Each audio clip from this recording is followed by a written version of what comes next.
What if the world you know is only half the story? Hidden beneath ancient ruins, buried in forbidden texts, and carved into forgotten landscapes are clues that defy everything science believes. For the next hour, we'll follow the trail of anomalies too precise to be accidents and too old to be dismissed. These aren't legends. These are unsolved truths, waiting to rewrite reality.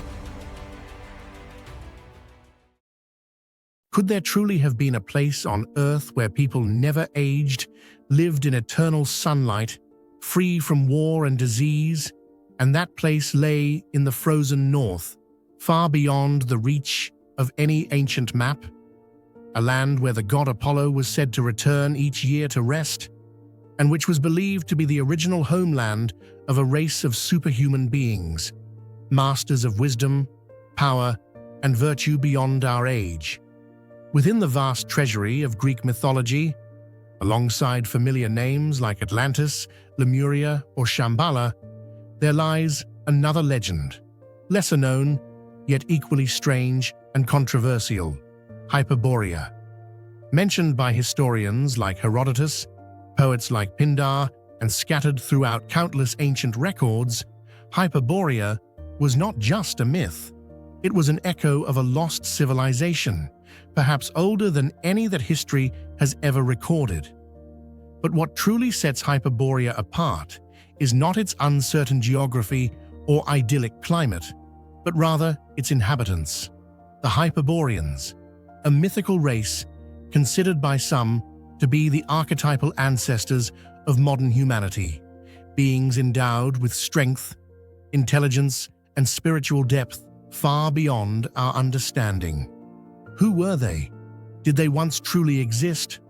Or are they symbols of a golden age that mankind has long forgotten? Join us as we embark on a journey to unravel the mystery of Hyperborea and discover whether we might still carry the bloodline of these gods of the north. According to Greek mythology, the Hyperboreans were inhabitants of a distant land located beyond the north wind, Boreas, a place untouched by cold winds and harsh climates. In contrast, their homeland was bathed in eternal sunlight, without winter or suffering, a realm of immortality where nature and humanity coexisted in perfect harmony. What made the Hyperboreans so extraordinary in the imagination of later generations was not only their ideal environment, but also their superhuman abilities, attributes, and intellect.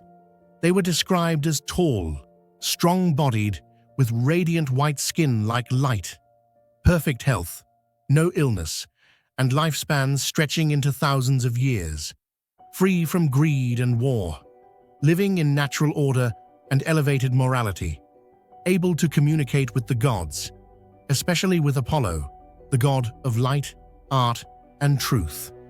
These descriptions set the Hyperboreans apart from any known human race on Earth. Many modern scholars argue they were not merely a historical tribe, but a symbol of the ideal primordial human, or perhaps even a species from another plane of existence, either physical or spiritual. One of the most intriguing and important aspects of the Hyperborean legend is their profound connection with Apollo. According to ancient epics, every year Apollo would leave Delphi to fly northward to Hyperborea, where he would rest, renew his strength, and reunite with his sacred companions. The idea of a Greek god having a second homeland in a land beyond the known world led many scholars to believe that Hyperborea was not just a geographic location. It was a spiritual origin, perhaps the cradle of ancient religious systems, including those of Greece, Egypt, India, and even Celtic and Norse cultures. Some esoteric theories go even further, suggesting that Apollo was a descendant of the Hyperboreans, or even a divine entity once worshipped by the Hyperboreans as their ideal archetype. This deep connection suggests that the Hyperboreans were not merely residents of a mythical land, They were a core element in the mythological and spiritual history of humanity. In the 19th century, with the rise of Western esoteric movements like theosophy, anthroposophy, and secret societies like the Thule Society, the concept of the Hyperboreans was revived, not merely as ancient myth, but as part of a hidden truth. Helena Blavatsky, founder of Theosophy, introduced a controversial theory that the Hyperboreans were the second root race of humanity, predating even Lemuria and Atlantis.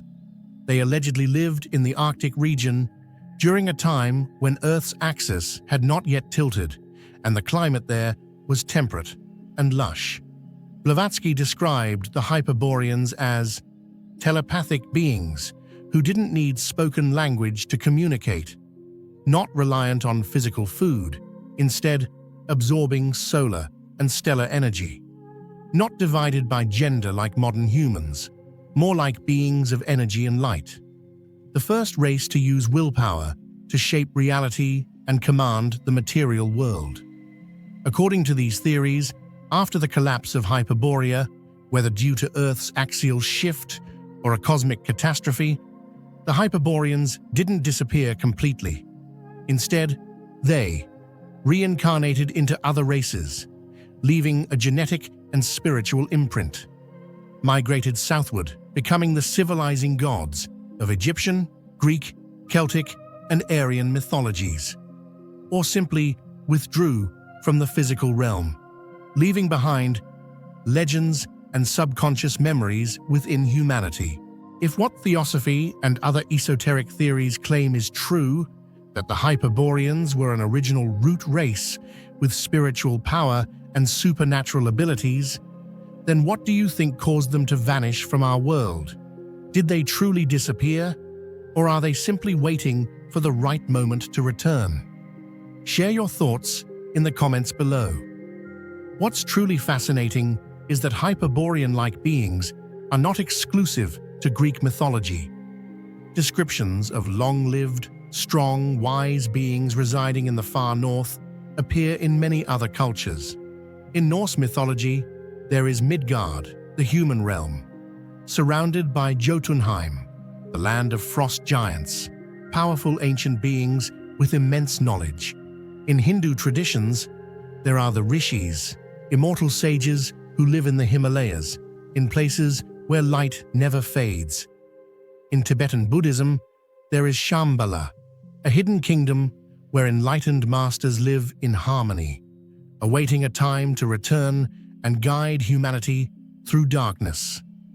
At a deeper level, all these stories seem to point to a common origin, a higher race from a golden primordial age when humanity and the divine were not yet separated. Today, Hyperborea is not just a subject in esoteric studies. It has inspired fantasy literature. Robert E. Howard, creator of Conan, imagined an ancient and savage Hyperborea. Metaphysical philosophy. Julius Evola, a mystical Italian thinker, saw Hyperborea as the spiritual root of the Aryan race. Music, film, and RPGs, such as Elder Scrolls and Lovecraftian tales. But beyond media and fiction, what keeps Hyperborea alive in human imagination is our yearning to return to a higher state of being, a realm free of war, disease, and division, where intellect, intuition, and spirit reach their peak. Whether or not the Hyperboreans truly existed, they remain a powerful symbol of what humanity once was, gods in the light, living in harmony. And perhaps, in some future cycle of time, they may rise again to usher in a new golden age. Could it be that long before Egypt or Sumer, humanity had already built a great empire called Rama, a civilization so ancient that modern history holds no record of it, yet traces of its existence echo through the epic tales of ancient India, like whispers from a forgotten past. Crystal-covered cities, flying chariots in the sky, and most astonishingly, weapons of mass destruction with the power of nuclear bombs. All are vividly described in texts that are thousands of years old. No longer just vague mythology, the Rama Empire is now forcing archaeologists to ask, did a highly advanced civilization once exist, only to be annihilated by its own weapons?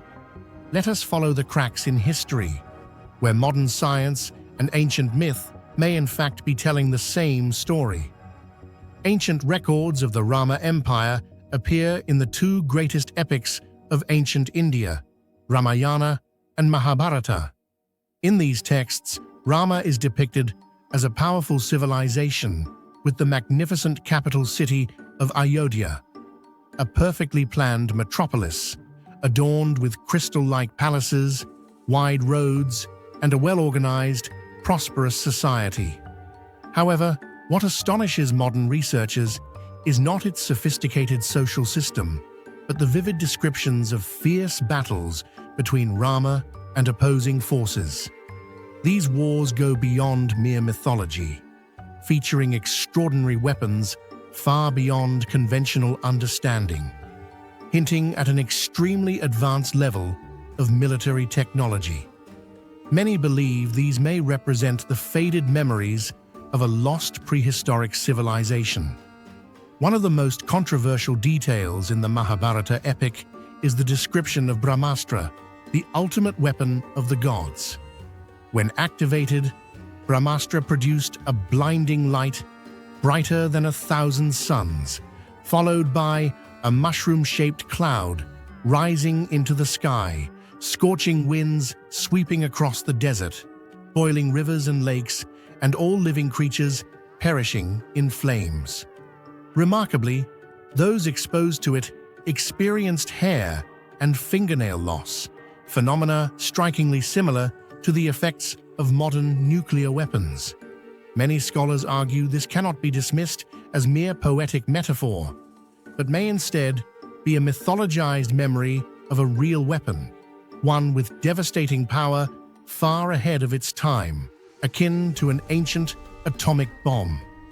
The descriptions in the Mahabharata about the aftermath of the Brahmastra weapon have astonished many due to their striking resemblance to modern nuclear explosions.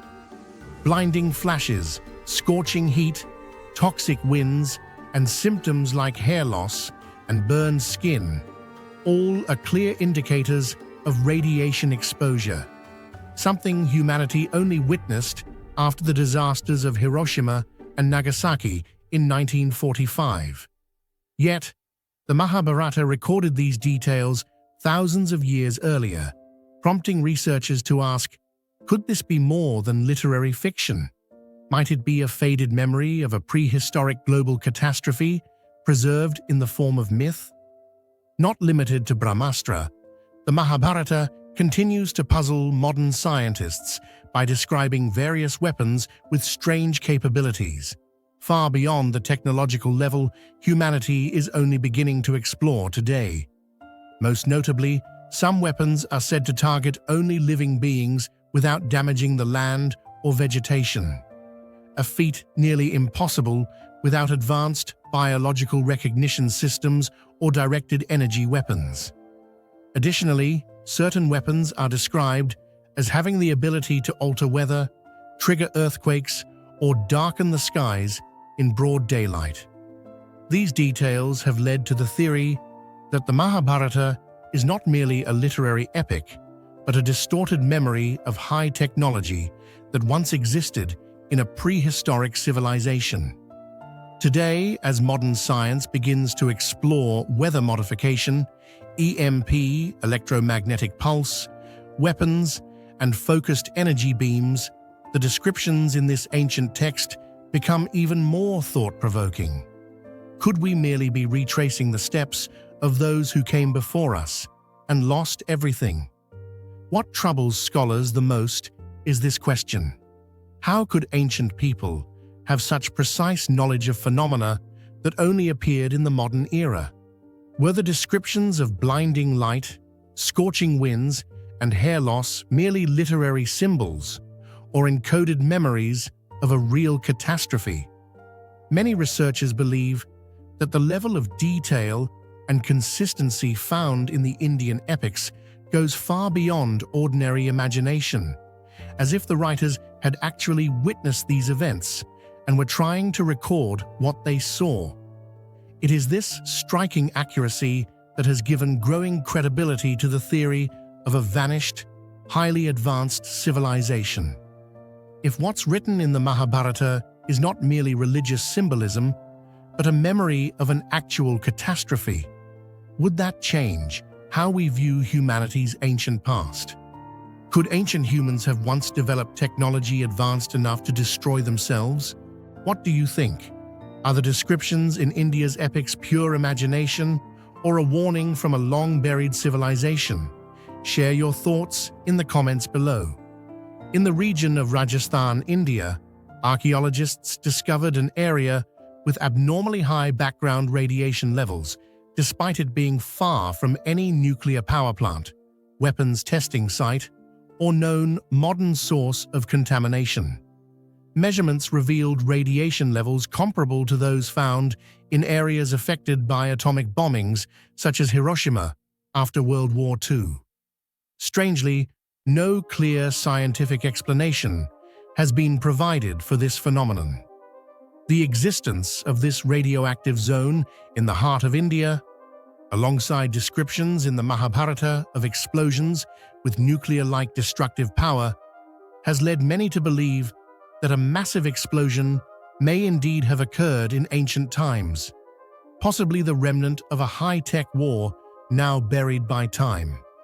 One of the most intriguing elements found in ancient Indian texts is the depiction of vimanas, flying chariots, described not merely as mythological symbols, but with details that closely resemble actual mechanical vehicles. Ancient manuscripts mention multi-tiered structures, central reactors, and even energy generated from spinning mercury, descriptions so specific that they have astonished many modern researchers. This level of detail has led some to propose that vimanas were not imaginary, but perhaps real aircraft that once existed, later mythologized over time as the divine vehicles of gods. If the Rama Empire truly existed and once possessed technology far beyond its time, then its downfall may very well have come at its own hands. The ancient epics speak not only of war, but also emphasize fierce conflicts with other powerful forces such as Atlantis or Lemuria, names often linked to theories about long-lost advanced civilizations. In this context, the fall of Rama could have been the result of a global technological war or the unchecked use of devastating weapons beyond human control. This may well be a forgotten historical lesson, preserved in the form of myth to warn future generations about the dangerous limits of technological advancement. Though no conclusive evidence exists, the alignment of ancient descriptions, modern scientific phenomena, and unexplained archaeological findings makes it difficult to dismiss. Rama Empire may indeed be a lost civilization buried under the dust of time, its memory surviving through epic poetry and myth under the guise of gods and eternal wars. Before the pyramids, before the mighty pharaohs, and even before history was written in symbols, the ancient Egyptians spoke of a first time, a time when gods walked among men, cosmic order was established, and knowledge was bestowed by beings beyond comprehension. They called it Zep Tepi, the first time. But what makes Zep Tepi truly fascinating is not just the myth itself. Many modern scholars believe it's more than just legend. It may be a faint memory of a prehistoric civilization erased from existence. A lost age that once thrived, once shone, and then vanished without a trace. And if they're right, then Zep Tepi may be the oldest surviving fragment of the Atlantis mystery, a gateway into a forgotten past humanity was never meant to remember. In ancient Egyptian cosmology, Zep Tepi was not merely the moment of creation, it was the establishment of eternal cosmic order. Before this moment, there existed only Nun, a primordial ocean of formless chaos, devoid of light, shape, or boundaries. From its depths rose the god Atum, or Ra, who stood upon the first mound of land known as Benben, symbolizing the origin of existence. There he created the first two deities, Shu, god of air, and Tefnut, goddess of moisture, laying the foundation for sky, earth, and life itself. From this act emerged the concept of Ma'at, representing justice, balance, and universal harmony, which became the moral and political cornerstone of all Egyptian civilization. For the Egyptians, every major ritual, especially the coronation of a pharaoh, was seen as a reenactment of Zep Tepi, a sacred attempt to restore divine order in a world constantly threatened by chaos. Many independent scholars believe that Zep Tepi is not merely a religious myth, but rather a symbolically encoded memory, preserving a real period in the distant past. An era when a highly advanced civilization may have existed long before dynastic Egypt.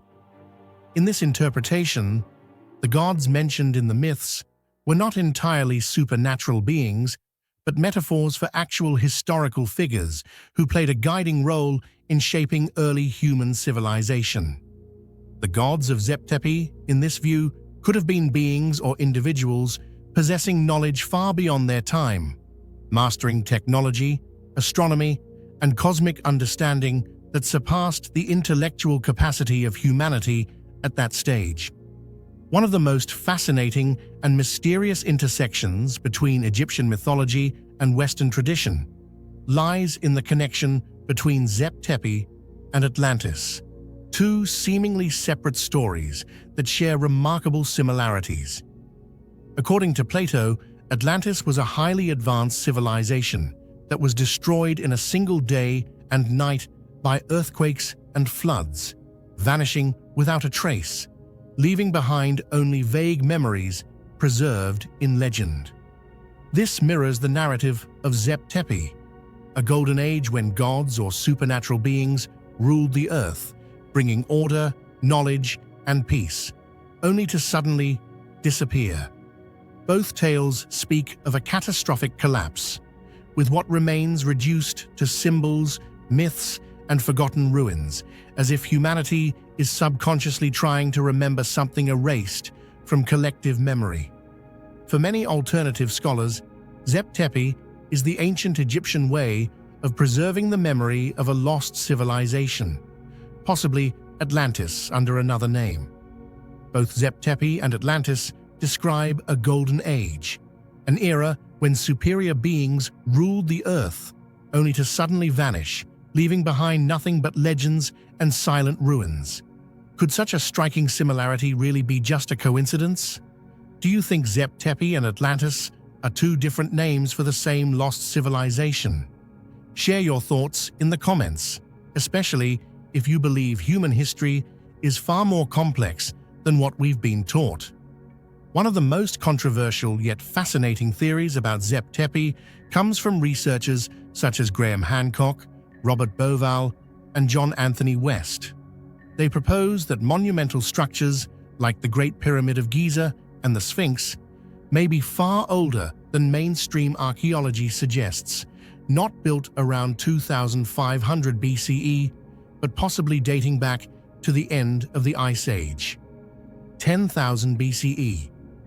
Their argument centers on the distinct signs of water erosion found on the body of the Sphinx, marks that could not have formed in Egypt's arid modern climate, but are consistent with a much wetter period thousands of years earlier. Strangely enough, this time frame also coincides with Plato's date for the fall of Atlantis, fueling the hypothesis that Zep Tepi and Atlantis may both reflect memories of a lost global civilization, one that achieved extraordinary advancement before being wiped out by an unknown cataclysm.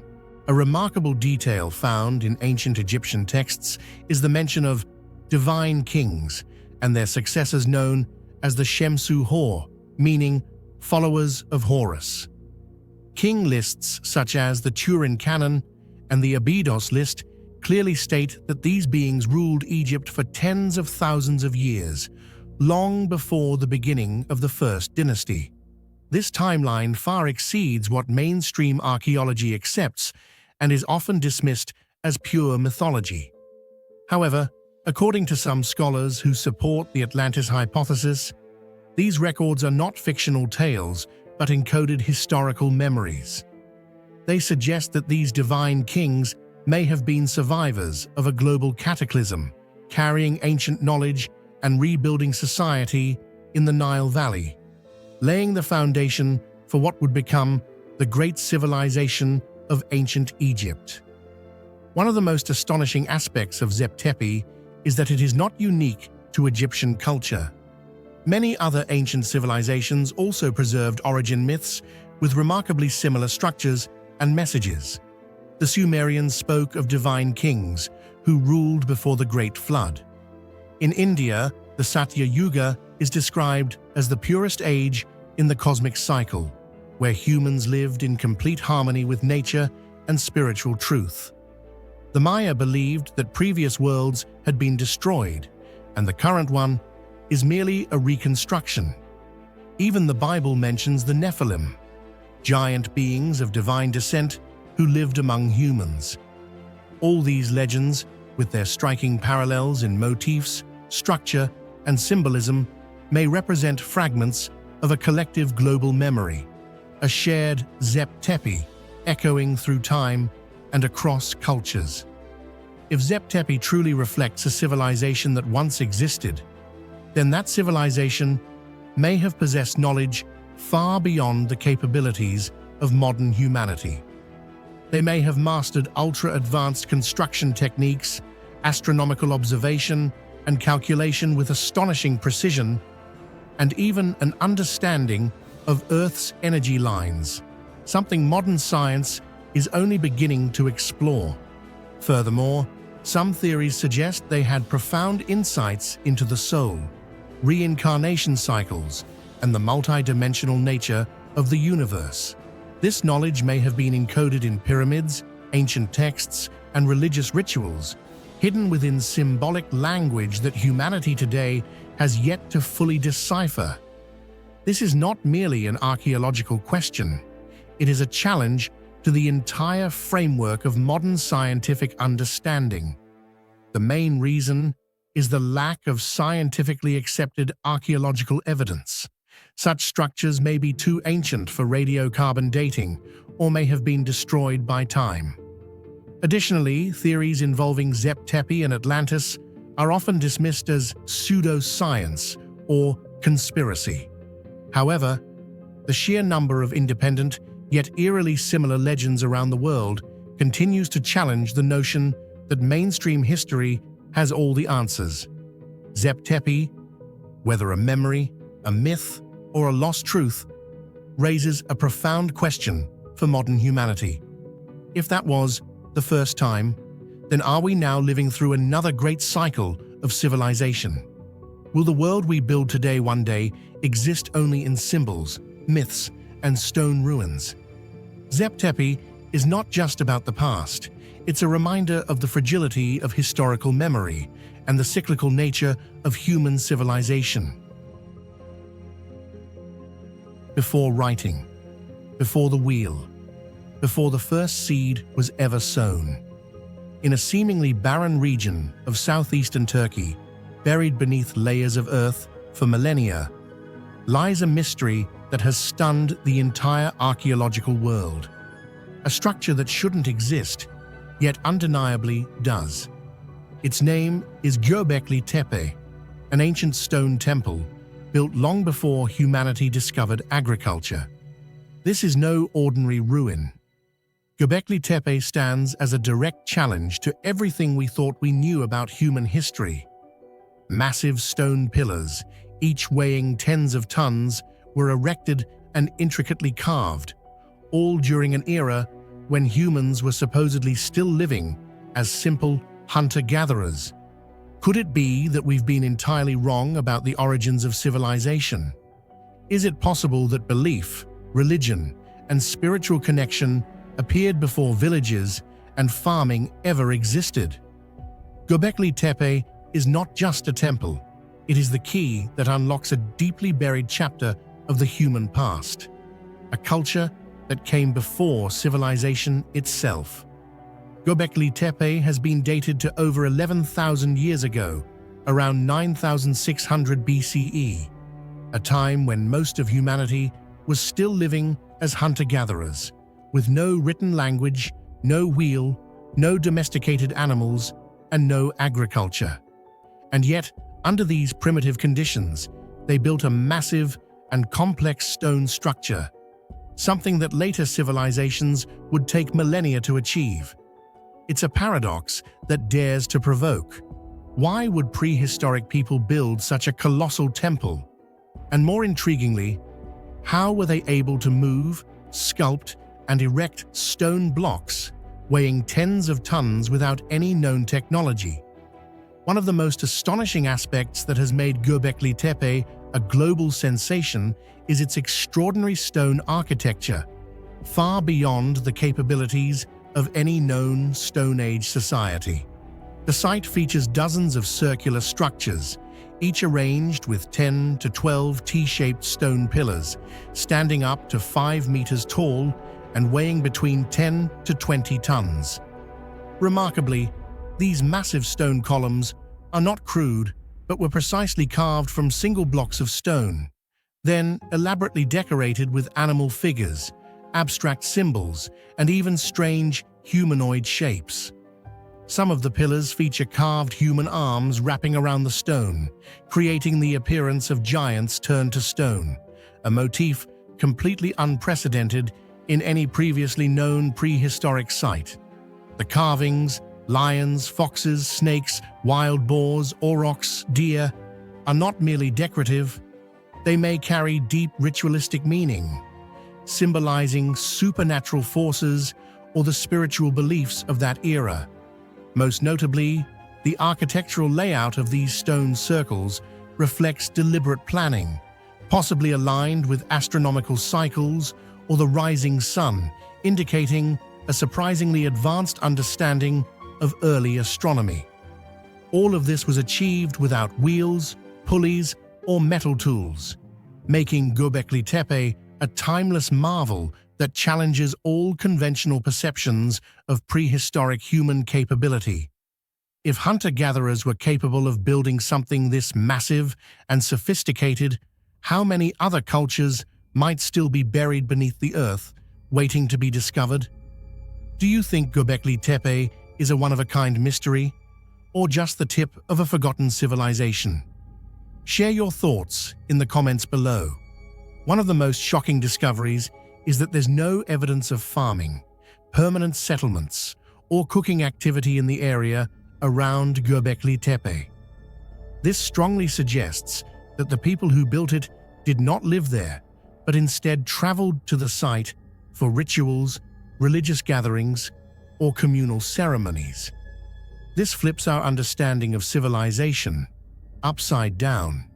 We once believed that humans first settled down, developed agriculture, then built temples and society, but Göbekli Tepe suggests the opposite. Religious belief may have been the driving force that brought people together, leading to the birth of civilization itself. Building such massive stone monuments required huge amounts of coordinated labor.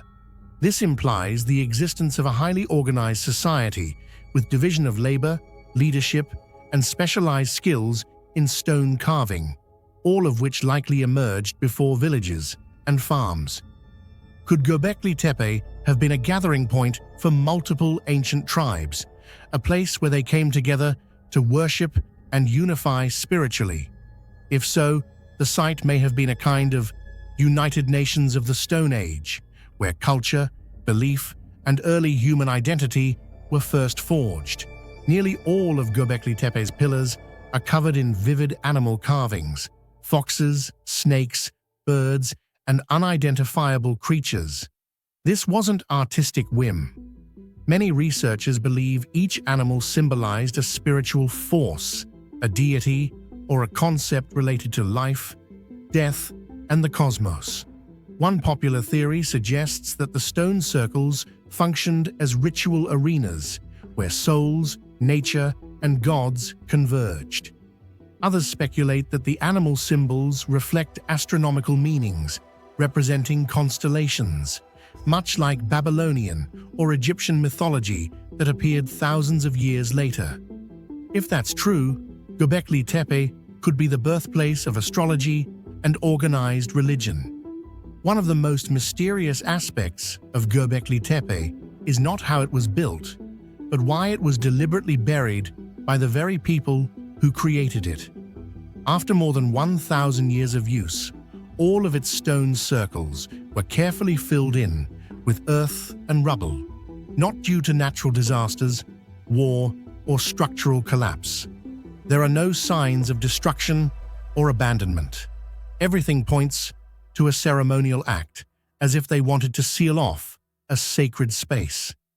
This raises a series of unanswered questions. Did their religious beliefs shift dramatically? Or did some major event make them fear the site? Whatever the reason, this act of intentional burial turned Göbekli Tepe into a forgotten memory, a once glorious culture hidden away by human hands from the pages of history. To this day, archaeologists have excavated less than 5% of Göbekli Tepe's total area. Most of the site remains buried beneath layers of earth, with dozens of other stone structures still untouched. This means that what we currently know is just the tip of the iceberg, and beneath it may lie a vast trove of knowledge and evidence of an ancient culture that mainstream history has yet to fully acknowledge. Göbekli Tepe isn't just an ancient temple, it's one of the greatest challenges ever posed to modern archaeology. Who built it? How did they do it? And why would a group of people with no agriculture or metallurgy build a monument grander than the pyramids? It forces us to reconsider what it means to be civilized. Could belief, ritual faith, have been the true foundations of early human cooperation? If so, religion wasn't born from civilization. Civilization may have been born from religion. Do you believe a highly developed culture could exist before agriculture? And what other mysteries might still be buried beneath the earth, waiting to be found? Share your thoughts in the comments below. Before Atlantis ever became a household name, whispers of another lost world haunted the maps of explorers and the visions of mystics. A sunken continent so vast it could have stretched across the Indian or Pacific Ocean. Its name was Lemuria or Mu, a place spoken of not in history books, but in riddles, legends, and half-buried theories. Unlike Atlantis, whose myth is rooted in a single philosopher's tale, Lemuria's story grew from a strange blend of zoology, geology, spiritualism, and yearning. No one has ever found it. No one has ever proven it existed. Yet for over a century, the idea of Lemuria has refused to drown, and what it represents might be even more mysterious than the continent itself. What if an entire world once existed, now swallowed by the ocean, erasing not just cities and species, but entire chapters of human evolution? This is the legend of Lemuria, not a place on the map, but a ghost of something too ancient, too strange, and too powerful to forget. At the heart of the Lemurian myth is a captivating proposition: an entire continent, once teeming with life and potentially even intelligent civilizations, supposedly vanished beneath the waters of the Indian or Pacific Ocean. This wasn't a mere island or archipelago. Lemuria, as it was envisioned by its proponents, spanned thousands of miles, connecting lands as far apart as Madagascar, southern India, Southeast Asia, Australia, and possibly even the Western Americas and Polynesia. Its submergence, according to some narratives, was the result of a cataclysmic geological event, earthquakes, tectonic shifts, or even divine punishment that shattered the continent and swallowed it whole beneath the ocean floor. And with it, according to legend, disappeared not only the land, but entire civilizations, languages, knowledge systems, and possibly an ancient race of highly evolved humans or semi-divine beings. What made this claim especially compelling for many 19th and early 20th century thinkers was how conveniently it seemed to explain certain mysteries in the real world, such as the presence of similar species or cultural motifs across vast and disconnected continents. Lemuria became a blank canvas upon which any anomaly could be painted as evidence. What about you? Do you believe a vast continent like Lemuria once existed, only to be swallowed by the ocean and forgotten by history? Do you think the legends of the Lemurians, towering, wise, and mystical, are pure myth or faded memories of a lost civilization? Could the ocean floor still be hiding countless secrets that science has yet to uncover? Share your thoughts in the comments below. Who knows? Maybe your question will one day unlock the truth that has slept beneath the waves for thousands of years. Ironically, the myth of Lemuria did not begin in spiritual circles, but rather within the realm of early evolutionary science. In the mid-1800s, biologists and geologists were baffled by an oddity. Lemurs, those wide-eyed primates, existed in Madagascar and parts of Southeast Asia and India, but were absent from mainland Africa and the Middle East. Lacking knowledge of continental drift or plate tectonics at the time, some scientists posited that a land bridge or sunken continent must have once connected these regions, allowing the animals to migrate. Thus, Philip Sclater, a zoologist in 1864, coined the term Lemuria to describe this hypothetical landmass. Though his intentions were purely biological, the word quickly escaped the realm of science and took on a life of its own. As the theory of plate tectonics gained traction in the 20th century, Sclater's hypothesis was rendered obsolete. The drifting of continents over millions of years, a concept then unknown, provided a better explanation for species distribution. But by that point, the name Lemuria had already been absorbed into esoteric philosophies, where it was transformed from a zoological curiosity into a mythical utopia. It was in the mystical writings of Madame Helena Blavatsky, founder of the Theosophical Society, that Lemuria was reimagined as a cradle of early humanity, a place where a third-root race of beings once thrived. These Lemurians, according to Blavatsky and later mystics like James Churchward, were not just ordinary humans. They were said to be towering, telepathic beings, spiritually advanced and physically distinct, capable of communicating without speech, building massive temples, and channeling universal energies. Some versions of the myth claim the Lemurians were androgynous. Others describe them as possessing 4 arms, golden skin, or even the ability to live underwater. They were portrayed as the precursors to the Atlanteans and ultimately to modern humans, having achieved an ideal balance between spiritual enlightenment and technological sophistication. Churchward, a British-born occultist and author of The Lost Continent of Mu, 1926, went even further, claiming that Mu was the true origin of all civilizations, a continent larger than South America that extended from Hawaii to Easter Island to Fiji.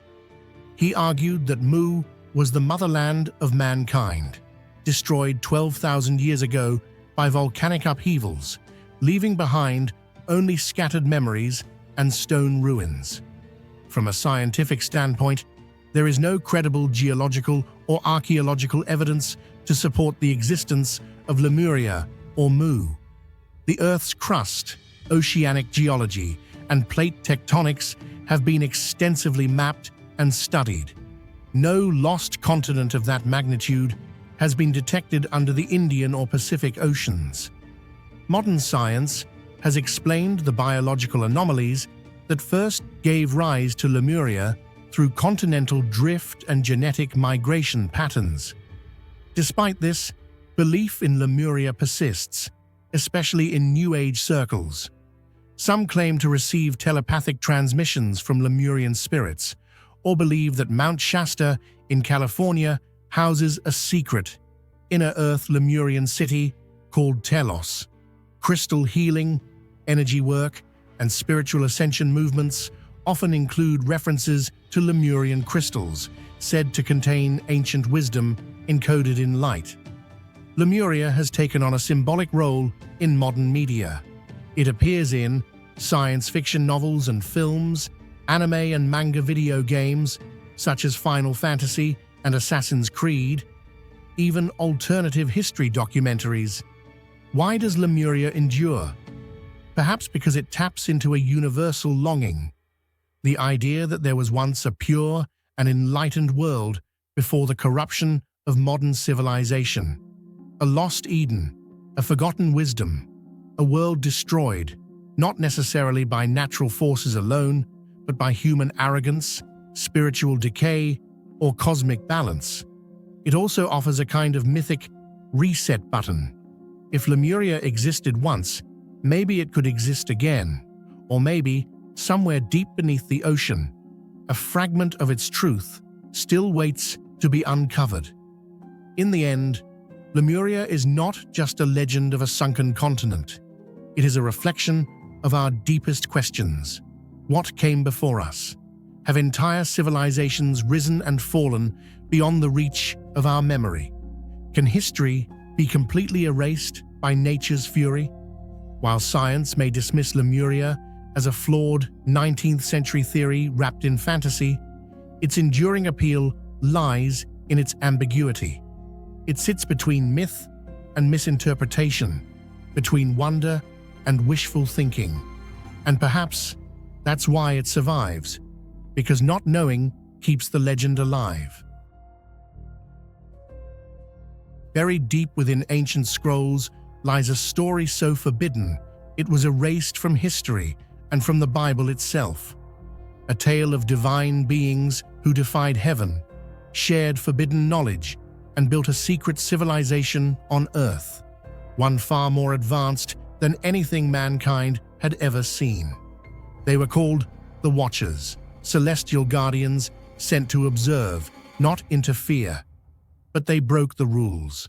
They fell in love with human women, fathered a race of hybrid giants, and passed down divine technologies no human was ever meant to wield. But the greatest mystery of all?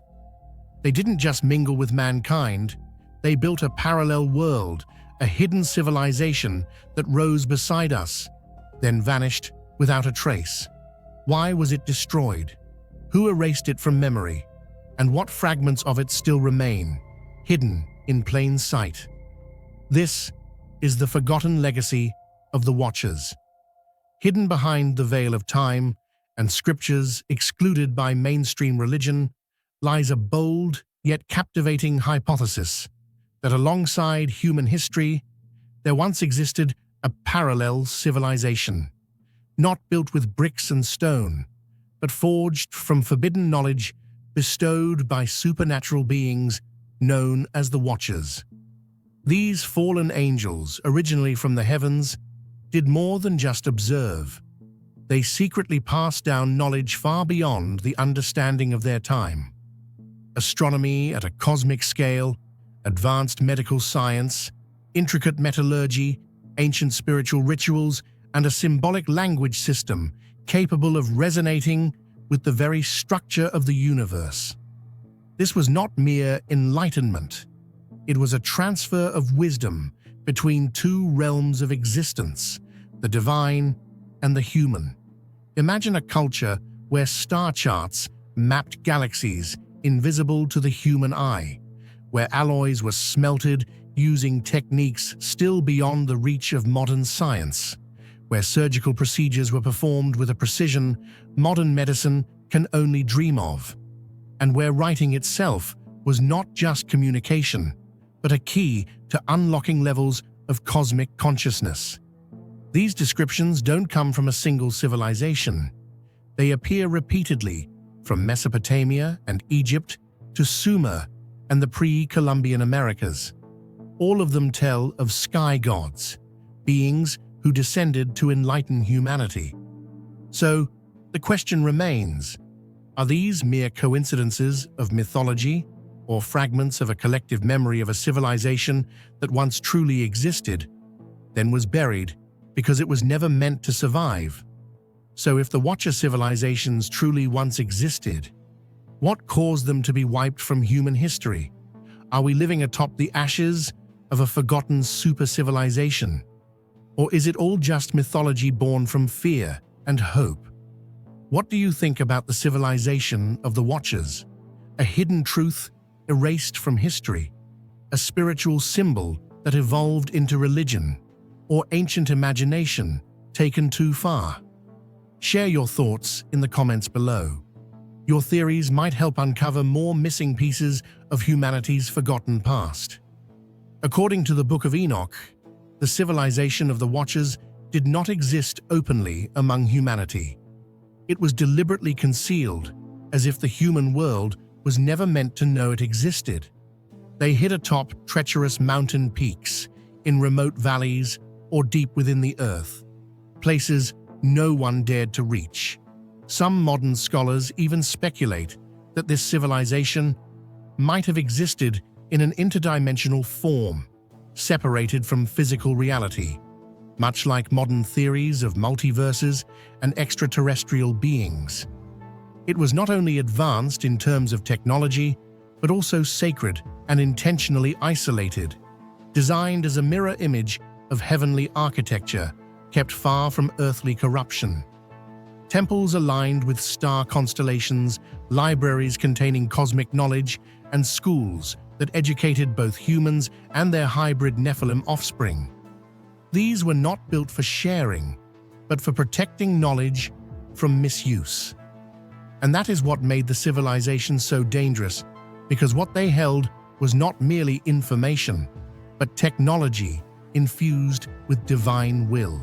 The central issue, according to the Book of Enoch, lies in this: the knowledge that the Watchers passed on was never meant for humankind. By sharing those sacred insights, they disrupted the cosmic order and caused an imbalance in divine will. Humanity, still immature, both morally and spiritually, quickly abused this knowledge, creating weapons of destruction, interfering with the natural order, and recklessly manipulating spiritual dimensions.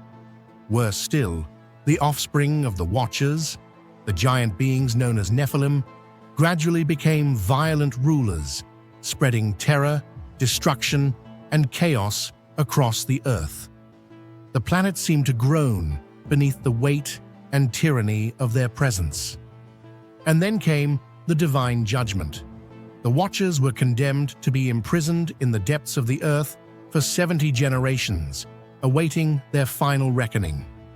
It wasn't humankind, but divine will itself that erased their civilization. Earthquakes, fire from the heavens, and great floods, all purging catastrophes, struck simultaneously. Cities were buried, artifacts destroyed, and knowledge wiped clean from human memory.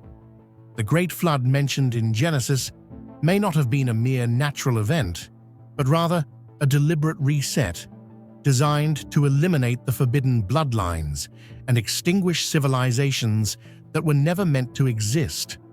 Although the civilization of the Watchers is believed to have been wiped out, strange traces still remain scattered across the earth. Gigantic stone ruins built with techniques far beyond the capabilities of the Bronze Age, structures aligned with astronomical principles, and mysterious symbols that match the descriptions in the Book of Enoch, all seem to whisper of a hidden past. From the ancient site of Göbekli Tepe to the 100-ton stones of Baalbek, from the underground city of Derinkuyu to the massive geoglyphs of Nazca. Could these be the last remaining outposts of the Watcher civilization? Perhaps their society was not entirely destroyed, but simply buried beneath layers of time and a silence that was never accidental. Though punished and erased, fragments of the Watcher's knowledge seem to have silently survived through the currents of history. Alchemical traditions, the Hermetic mystical schools, secret societies, and Western esoteric systems all claim descent from a lost source of ancient knowledge. Some secret organizations even believe that the bloodline of the Watchers has been preserved, hidden within families, entrusted with safeguarding relics and truths that the world is not yet ready to receive. Modern theories go even further, suggesting that the Watchers never truly vanished. They may still exist as spiritual entities or dwell within dimensions beyond human perception.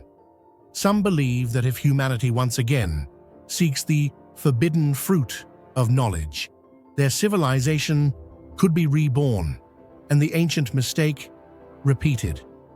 The most haunting question remains: were the Watcher civilizations erased not only physically but also from memory, on purpose?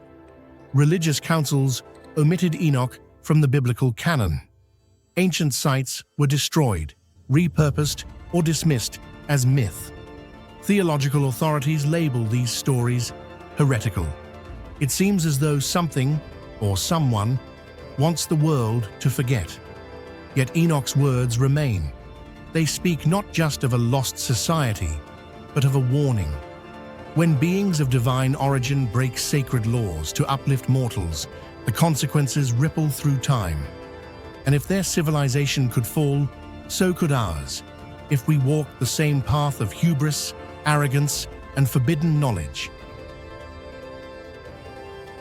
Long before the Great Flood drowned ancient lands and erased entire chapters of human history, there may have stood a civilization so advanced, so enigmatic, that it defies everything we thought we knew about our past. Not a myth, not mere legend, but carved into the oldest tablets on Earth, hidden between cuneiform lines and divine epics. We call them the Sumerians, the architects of writing, law, and the first great cities.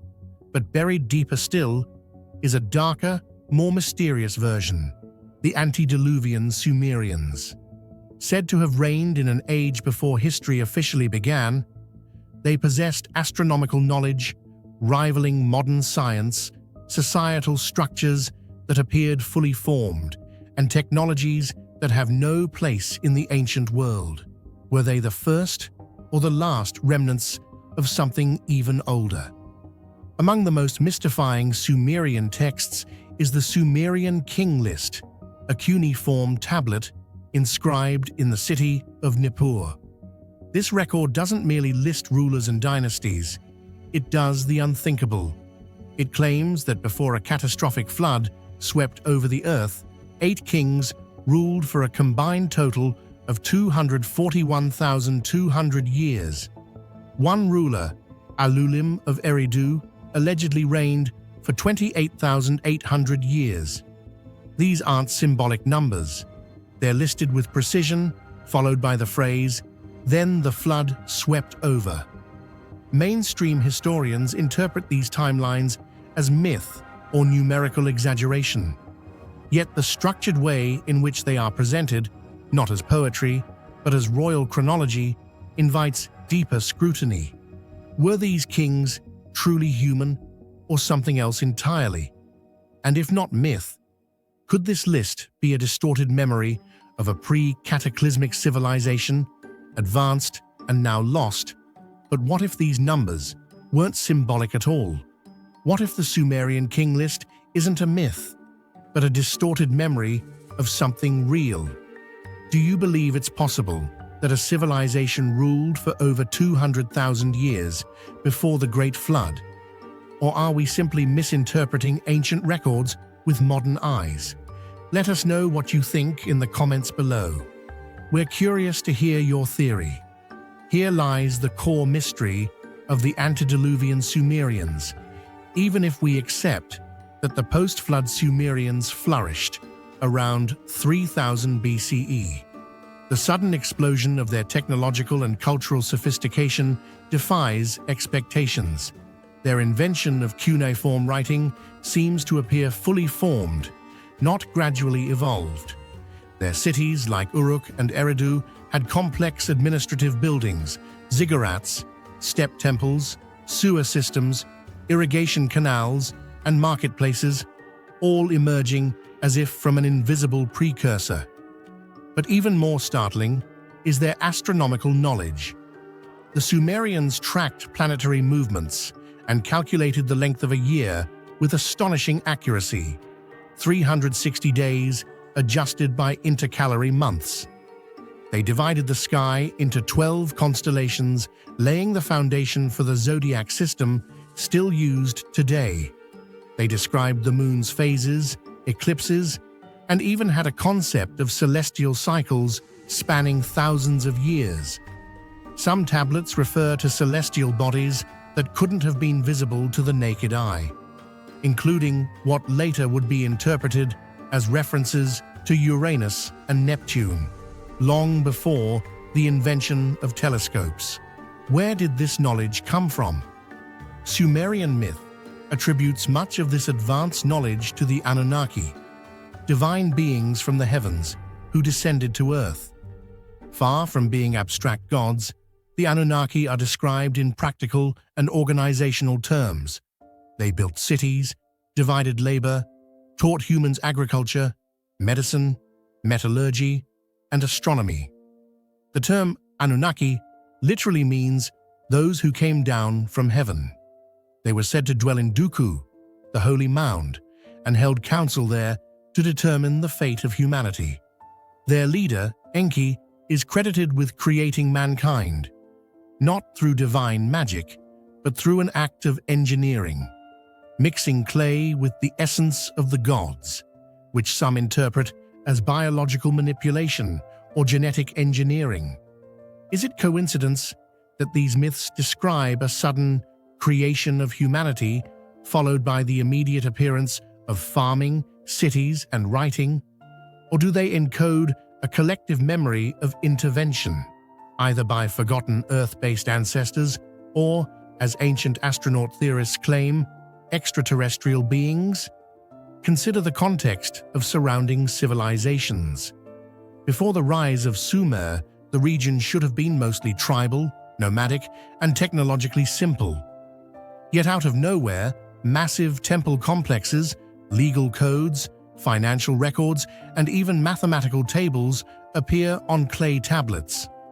The Sumerians used a base 60 sexagesimal number system, from which we still inherit the 60-minute hour and 360-degree circle. They had concepts of square roots, reciprocal numbers, and compound interest, found in the Plimpton 322 tablet. Their architectural alignments often pointed to equinoxes, solstices, and planetary risings, indicating an intentional design tied to celestial patterns. Mainstream archaeology chalks this up to early genius, but some scholars suggest an alternative view. These weren't discoveries, but rediscoveries, the preserved remains of a far older, more advanced culture that predated the flood. The Great Flood narrative is not unique to the Bible. It's mirrored in the Epic of Gilgamesh, where Utnapishtim, the Sumerian Noah, survives a divine flood meant to wipe out, corrupt mankind. He is told to build a massive boat and save the seed of every living thing, a tale that predates Genesis by at least a millennium.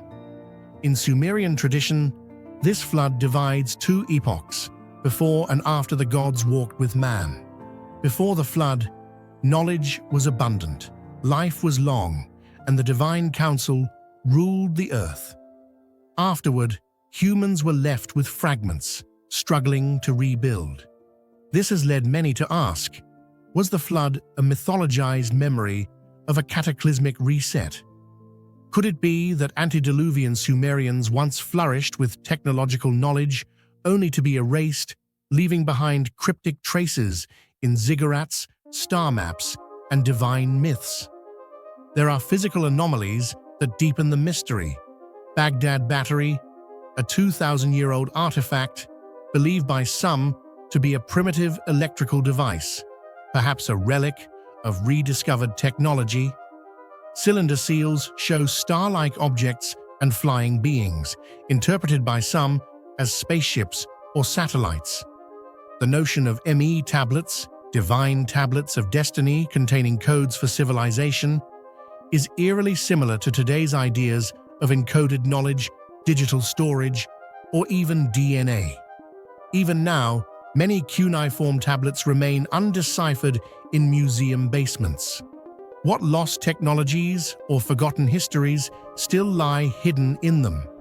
Whether one embraces mainstream history or speculative archaeology, it is undeniable that the Sumerians stand as an anomaly. They appear too suddenly, too complete, and too advanced for what one might expect at the supposed dawn of civilization. The antediluvian Sumerians, as preserved in myth, stone, and speculation, challenge us to reconsider the linearity of history.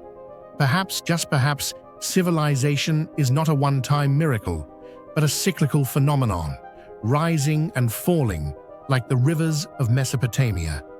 In the end, one question lingers. Did the Sumerians inherit a legacy? Or were they the remnants of a forgotten golden age that once reached for the stars?